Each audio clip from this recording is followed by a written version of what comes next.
आगामी कार्यक्रम प्रायोजित किया है जॉयस मायर मिनिस्ट्रीज के मित्रों और सहयोगियों ने।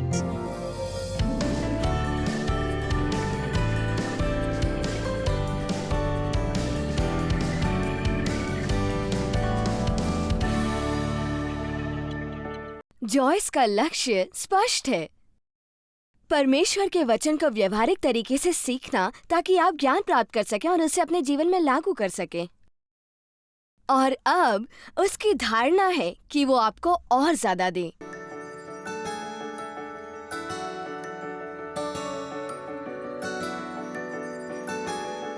अगला मुद्दा जिस पर मैं बात करना चाहती हूँ वो है नंबर 5। वो है कि यदि आप खुश रहना चाहते हैं तो दूसरे लोगों को अपना जीवन ना चलाने दें। हाँ, मुझे पता था ऐसा ही रिएक्शन आएगा। जब तक हम नहीं जान लेते कि कैसे सफल होना है स्वयं में, जिसका मतलब हम अपने हृदय अनुसार चलना, अपने शरीर अनुसार नहीं, अपना हृदय, जिसका मतलब है कि पवित्र आत्मा की अगुवाई में चलना है। चलिए अभी पवित्र आत्मा की अगुवाई, हम कभी भी सचमुच खुश नहीं रह सकते। गलतियों अध्याय 1 वचन 10। पौलुस ने कहा, अब मैं क्या मनुष्यों को मानता हूं या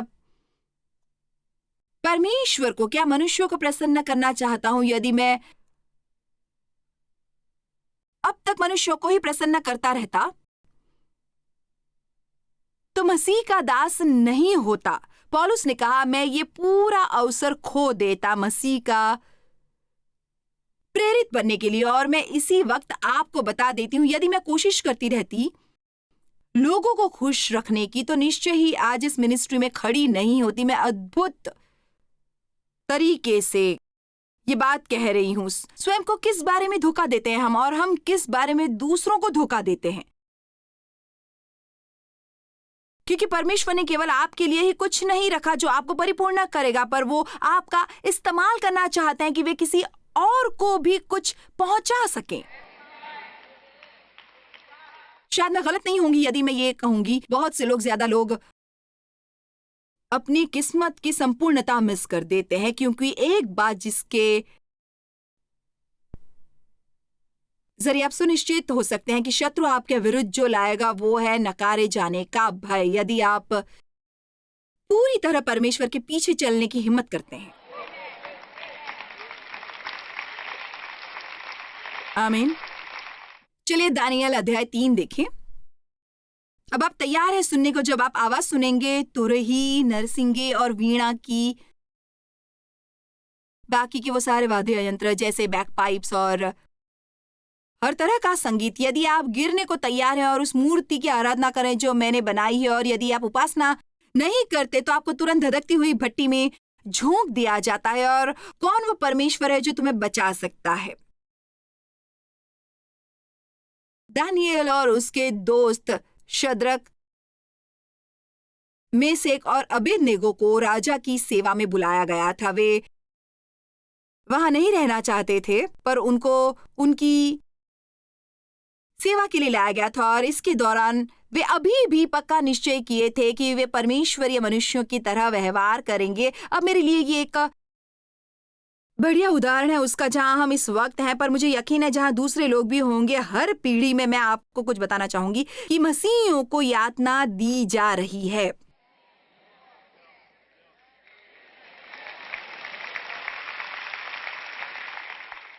और यदि आप एक छुपे हुए मसीही हैं, एक रहस्यमय छुपे हुए रविवार के मसीह, फिर शायद आप इस सजा से बच सके। पर यदि आप एक फुल ऑन परमेश्वर के लिए जीने वाले मसीह है, फिर आपको संसार में कुछ दंड भोगना होगा। इसलिए शद्रक, मेशक, अबेदनगो को ये संदेश दिया गया, लो ये रही राजा की मूर्ति, और हर कोई उसके मूर्ति के आगे दंडवंद करने लगता है। खैर वे जानते थे कि वे वैसा नहीं कर सकते, क्योंकि वे परमेश्वर के सिवाय किसी और के आगे दंडवत नहीं करने वाले। इसलिए ये रही धमकी, जो धमकियां हमें हमेशा मिलती है। यदि तुम दंडवंत नहीं करते हो तो आपको दुख उठाना पड़ेगा।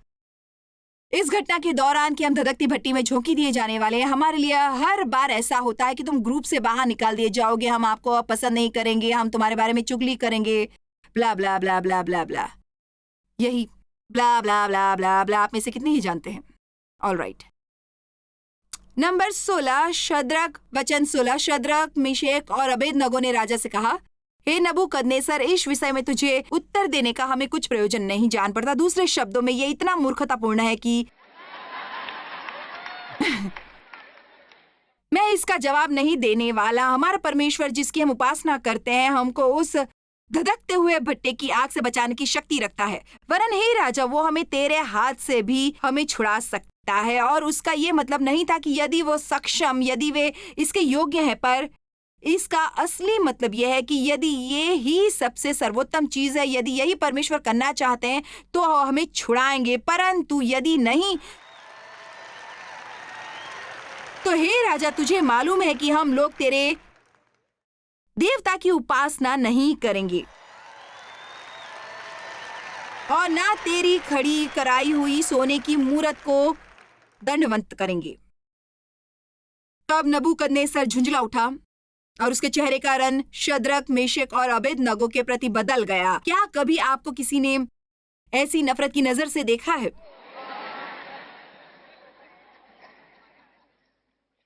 उसने आज्ञा दी कि भट्टी की आग को 7 गुना धधका दो। मुझे ये बहुत पसंद है। भाई, तुम अपने निश्चय पर अड़े रहे, तुमने सही फैसला किया और समस्याएं कई गुना बढ़ती हैं।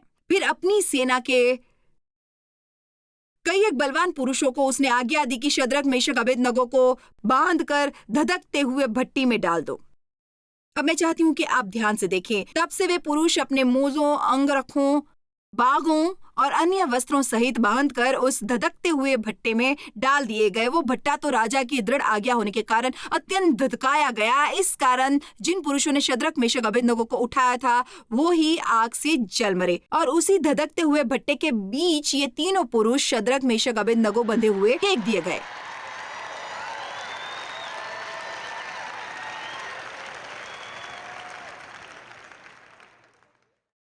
सब यहाँ पर कह सकते हैं कि बंधे हुए। भाई, ये कितना अच्छा है। मुझे पता नहीं कि मैं इस पर प्रचार कर सकती हूँ। वो धधकती हुई भट्टी में बंधे हुए गिर गए। वे लगता था कि उनकी हालत बहुत खराब है। तब नबूकदनेस्सर राजा अचंभित हुआ और घबरा कर उठ खड़ा हुआ और अपने मंत्रियों से पूछने लगा, क्या हमने उस आग के बीच 3 ही पुरुष बंधे हुए नहीं डलवाए?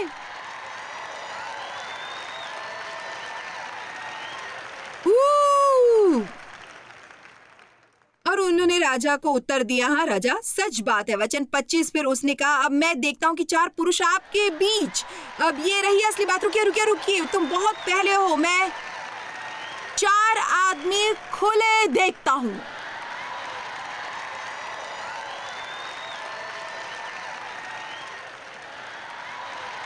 वे तीनों बंधे हुए अंदर गए। चौथा मनुष्य वहां उनके साथ आ गया और उसने असल में वो इस्तेमाल किया जो राजा उनके लिए चाहता था। उसने उनके दास्ता के बंधन काट दिए।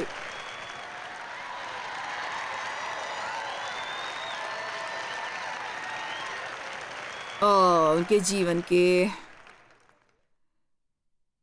वे आग के बीच खुले हुए टहल रहे थे और उनको कुछ भी हानि नहीं पहुंची।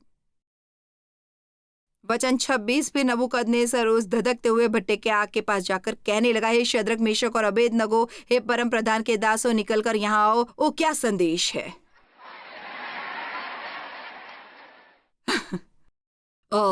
तुम लोगों के बारे में कुछ तो अलग होना चाहिए। बेहतर है तुम यहाँ आओ और बताओ कि क्या है।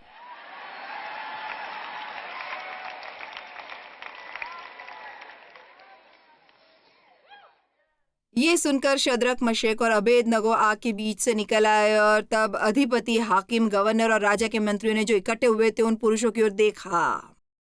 तब उनकी देह में आग का कुछ भी प्रभाव नहीं पाया और उनके सिर का एक बाल भी नहीं झुलसा। न उनके मोजे कुछ बिगड़े, न उनमें जलने की कुछ गंध पाई गई।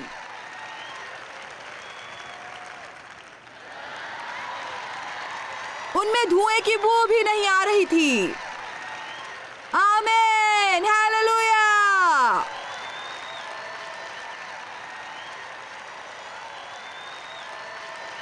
अब नंबर 6। धन्यवाद। यदि कभी हमें किसी किस्म की खुशी चाहिए तो हमें सचमुच ही अच्छी तरह समझना होगा जो है परमेश्वर का अनुग्रह, और इसे मैं जितना सरल बना सकूं आपके लिए बनाऊंगी। अनुग्रह परमेश्वर की ना केवल वो दया है जिसमें हम हकदार नहीं, तो इसका मतलब यह है कि अगर मैं अपना जीवन बिता दूं उन दरवाजों को धकेलने में जहां मैं जाना चाहती हूं, मैं परमेश्वर पर भरोसा कर सकती हूं। अनुग्रह वो है जो हमें बदलता है। परमेश्वर का सामर्थ्य, अनुग्रह केवल अधिकारहीन फेवर नहीं है, यह परमेश्वर का सामर्थ्य हमारे ऊपर आता हुआ बिना किसी मूल्य के, ताकि यह हमें ये इस योग्य बना सके ताकि हम हर काम आसानी से कर सके जो हम अपने बलबूते पर नहीं कर सकते। ये मेरी अपनी परिभाषा है, आप सुनना चाहेंगे? अनुग्रह परमेश्वर की सामर्थ्य है जो हमें मुफ्त प्राप्त होती है। हमें बस यही करना है, हम इसे ग्रहण करें और यह हमें सक्षम बनाता है। अनुग्रह है सामर्थ्य को सक्षम बनाने वाला, ये हमें सक्षम बनाता है वो आसानी से करने में जो हम कभी नहीं कर सकते थे अपने बलबूते पर। परमेश्वर के बिना चाहे हम कितना भी संघर्ष और प्रयास कर लेते। मैं आपको बता दूं, मैंने कितने साल अपने को बदलने की कोशिश की, क्योंकि मुझे ये पता था, पता है मुझ में समस्याएं थी। मैंने और ज्यादा खुश रहने की कोशिश की, मैंने शांति में रहने की कोशिश की, मैंने हर एक बेहतर व्यक्ति की तरह बनने की कोशिश की, मैंने कोशिश की। बजाय इसके कारगर होने की मैं असल में और भी बदतर हो रही थी, क्योंकि हम जितने हताश होते हैं उतने ही बदतर व्यवहार करने लगते हैं। परमेश्वर ने मुझे अपने द्वारा हमें सिखाना शुरू किया। ये केवल उनका अनुग्रह है जो हमें बदल सकता है। इस लंबी कहानी को छोटा करके बताऊंगी। हम अनुग्रह द्वारा बचाए जाते हैं। हमें ये समझना चाहिए, ये ऐसा है जैसे मैं यहां हूं प्रभु,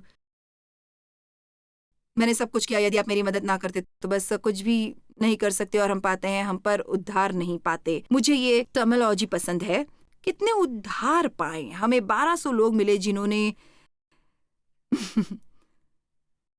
इस कॉन्फ्रेंस में मसीह को स्वीकारा। आपको मुफ्त उपहार नहीं मिल सकता, आप मुफ्त उपहार पाते हैं अनुग्रह द्वारा। हम विश्वास में उद्धार पाते हैं। ये परमेश्वर का वरदान है, कर्मों द्वारा नहीं। कहीं कोई मनुष्य इस पर इतराए ना, और जिस तरीके से आप उद्धार पाते हैं उसी तरह से हमें सीखना है कि कैसे जीना है। अब अनुग्रह 20 भागों की एक श्रृंखला है, और मेरे पास इस सेक्शन के लिए यहां 3 मिनट है, तो मैं बस आपको यह बताना चाहूंगी कि जब कभी भी आप हताश महसूस करें, वो इसलिए कि आपको करने की कोशिश कर रहे हैं जो केवल परमेश्वर ही कर सकते हैं। आपको करने की कोशिश कर रहे हैं। जब कभी भी आप हताश महसूस करें, वो इसलिए कि आप वो करने की कोशिश कर रहे हैं जो केवल परमेश्वर ही कर सकते हैं। आपको बस रुकने की जरूरत है और कहना है, ठीक है परमेश्वर, आप मुझे विजय दिलाएं, मैं कुछ नहीं कर सकता, आप करें, मेरी मदद करें, मुझे आपकी जरूरत है, आपके बिना मैं कुछ नहीं कर सकती। और फिर ये भी जान लें कि परमेश्वर सारी बात हमारे समयानुसार नहीं करते, ना ही केवल उस तरीके से जैसे हम करते हैं। इसलिए प्रार्थना करने के बाद हम फिर परमेश्वर पर भरोसा करते हैं और हम उन्हें काम करने देते हैं। मैंने अंत में स्वयं को बदलना छोड़ दिया, और देखिए मैं पूरी तरह से बदल गई। आप कहेंगे कि रुकिए, अब रुकिए रुकिए रुकिए रुकिए रुकिए रुकिए रुकिए रुकिए, तुम्हारा क्या मतलब है? तुमने खुद को बदलने की कोशिश नहीं की। खैर, तुम बस खुद को बदलने की कोशिश नहीं कर सकते। खैर, हाँ मैं कर सकती हूँ, हाँ मैं कर सकती हूँ। मैं हर सुबह प्रार्थना करती हूँ, प्रभु मेरे मुंह पर पहरा बैठा है, कहीं मैं अपनी जीभ द्वारा पाप न कर बैठूं। मेरी मदद करें प्रभु कि आज मैं अपने मुंह द्वारा मुसीबत में ना पड़ूं, और यदि आप मेरी मदद नहीं करते तो निश्चय ही पड़ूंगी। अब रुकिए, और ये इस तरह काम करता है। मैं प्रार्थना करती हूँ और पवित्र आत्मा मुझे याद दिलाता है, मैं दिन से गुजरती हूँ। मैं इधर उधर जाने में व्यस्त हूँ। इसी तरह पवित्र आत्मा हमेशा हमारे साथ रहता है और वो हमारे जीवन में कार्य करता है। मैं शुरू करती हूँ, देव कुछ कहते हैं और मैं इसकी परवाह नहीं करती। मैं पलट कर कुछ कहती हूँ, फिर वो पलट कर कुछ कहते हैं, फिर मैं कुछ इस तरह से हो जाती हूँ जैसे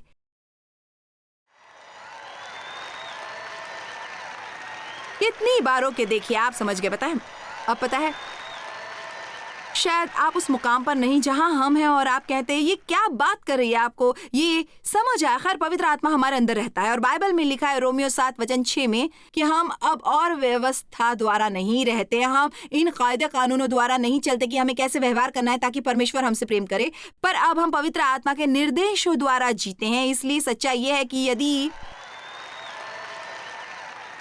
मैं अपने मुंह से आज 100 गलतियां करूं, परमेश्वर फिर भी मुझसे प्रेम करेंगे। मैं फिर भी स्वर्ग जाऊंगी, पर मैं वो करना चाहती हूँ जो सही है, क्योंकि मैं उनसे प्रेम करती हूँ। इसलिए बजाय मेरे कि ये कहते हुए घूमूं, खैर आज मैं कुछ नहीं करने वाली, इस तरह मैं मुसीबत में नहीं पड़ूंगी। क्योंकि देखिए, हम बस यही करना चाहते हैं कि हम एक्सट्रीम चीजें करें। मैं बस बिल्कुल बात नहीं करूंगी और इस तरह मैं मुसीबत में नहीं पड़ूंगी, और ये कारगर नहीं होता है। हम सब ये जानते हैं। हम शायद कुछ देर तक मुंह बंद रखें, पर भाई हम अपना मुंह खोलते हैं।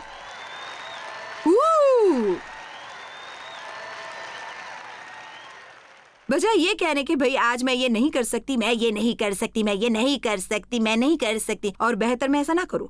हम बस उठते और कहते, परमेश्वर मैं चाहती हूँ कि मैं वो बनूं जो आप चाहते हैं। पवित्र आत्मा, मैं आपसे मांगती हूँ कि आप याद कराएं। यदि मैं खुद को मुसीबत में डालने वाली हूँ, फिर मेरी भूमिका क्या है? पर हमारी भूमिका होती है, आपकी भूमिका होती है, पर ये शारीरिक प्रयास की तरह नहीं है। ये बस है एक आत्मिक प्रयास है। पर ये एक इतना कहना कि परमेश्वर द्वारा काम करना चाहती हूँ। ओके प्रभु, आप कह रहे हैं कि मैं होशियार हूँ। यदि मैं ऐसा नहीं करती तो मैं देव के साथ एक लड़ाई शुरू ही करने वाली हूँ।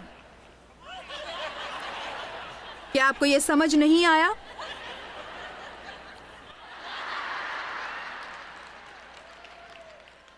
आप ऐसे कितने समझ रहे हैं जो मैं कह रही हूं?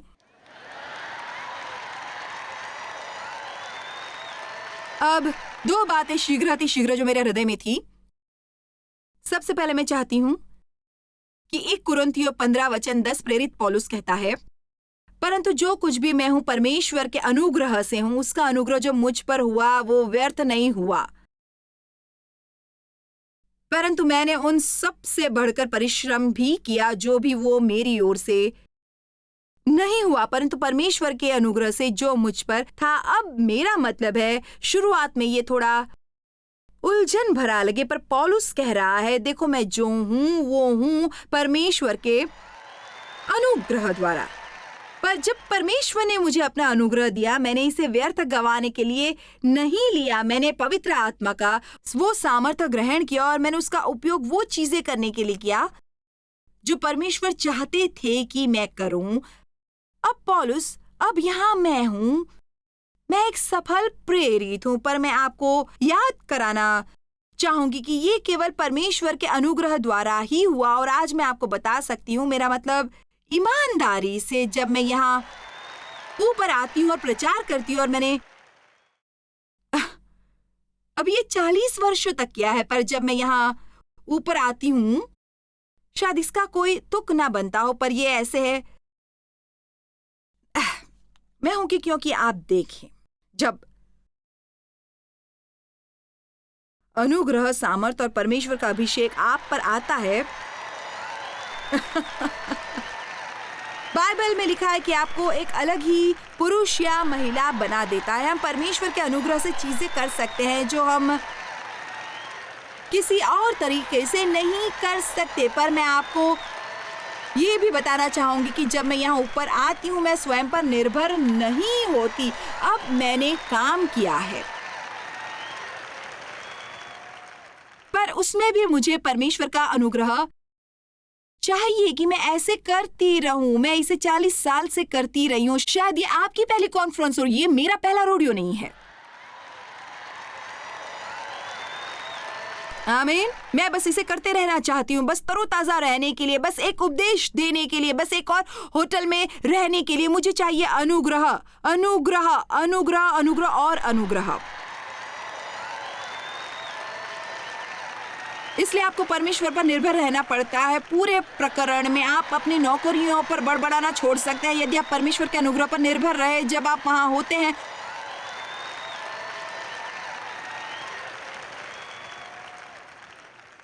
काश मेरे पास एक और दिन होता।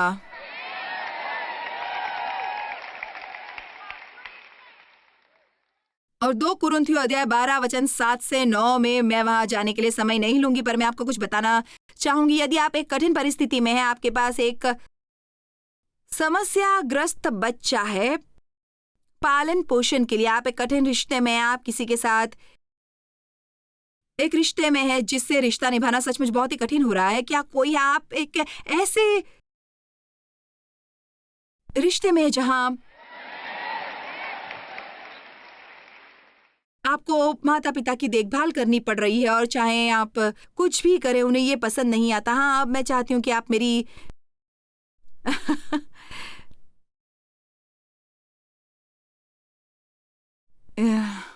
हाँ,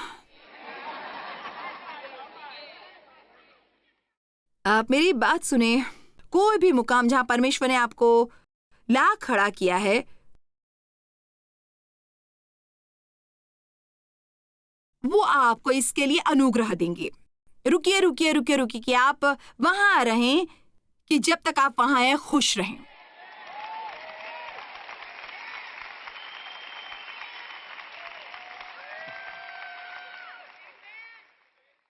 पौलुस ने प्रार्थना की कि बाइबल उससे निपटे जिसे उसने कहा शरीर में चुभा काटा।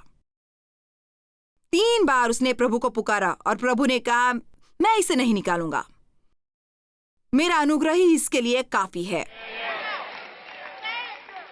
और एम्प्लीफाइड में लिखा है मेरा अनुग्रह है तेरे लिए काफी है कि तुम मुसीबत को सहन कर सको मर्दानगी से। दूसरे शब्दों में, मेरा अनुग्रह तुम्हें उस परिस्थिति में रहने के योग्य बनाता है और आपके चेहरे पर मुस्कान लाता है और मेरी सेवा कराता है, और इसे करे एक अच्छे रवैये के साथ।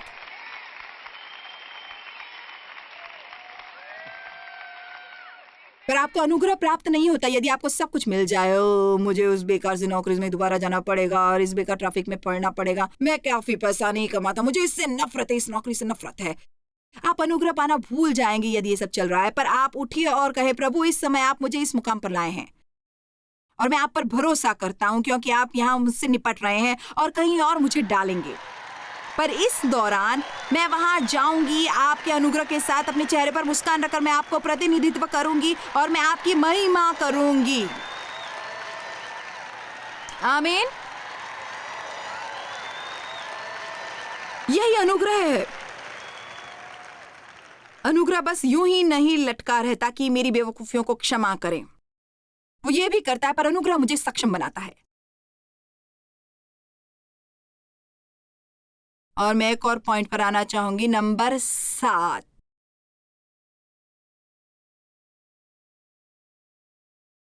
नंबर 7, यदि आप खुश रहना चाहेंगे तो लोगों के बारे में 4 बातें हैं जो आपको समझनी होगी।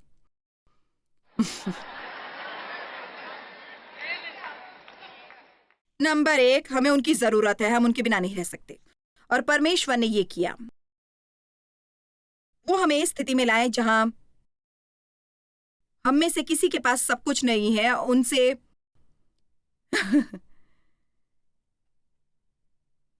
निभाना आसान नहीं है। ये दूसरी बात है जो आपको याद रखनी है।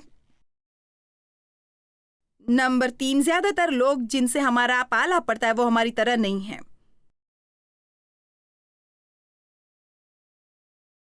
और हम उनकी ओर देख रहे हैं ये कहते हुए कि तुम्हारी समस्या क्या है, तुम उसे कैसे पसंद कर सकते हो, तुम कैसे कर सकते हो। और लोगों से निपटते हुए हमें संवेदनशील होने की जरूरत नहीं और आसानी से बुरा ना मानने की। पर हमें बहुत अधिक उदार होना पड़ेगा क्षमा करने के लिए, बहुत उदार। आमीन। खैर, मुझे पता है आप बाकी के पॉइंट्स भी जानना चाहेंगे, है ना? मैं जल्दी से आपके लिए यह पढ़ूंगी, सचमुच जल्दी से। प्रार्थना की सामर्थ्य सीखें, बजाय स्वयं से हर बात निपटाने की उनके बारे में प्रार्थना करें। पॉजिटिव रहे और आशा से भरे रहें।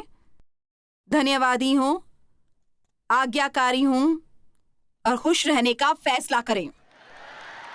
आमीन।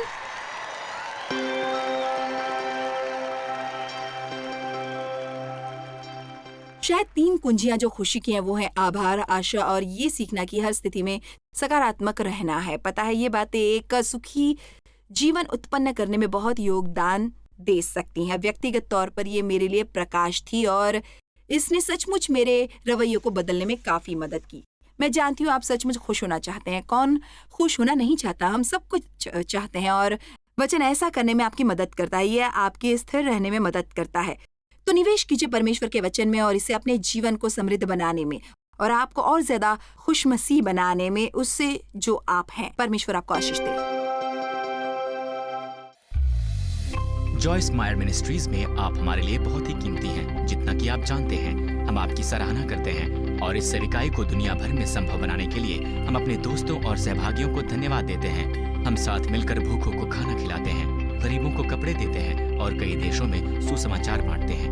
अपना प्रार्थना निवेदन भेजने के लिए कृपया आज ही संपर्क कीजिए jmmindia.org पर। हमारे स्रोतों के बारे में और भी जानिए। जॉयस की सभाओं की सूची देखिए हमारे साथ सहभागी बनने के लिए, क्योंकि हम दुनिया भर में मसीह के प्रेम को बांटते हैं।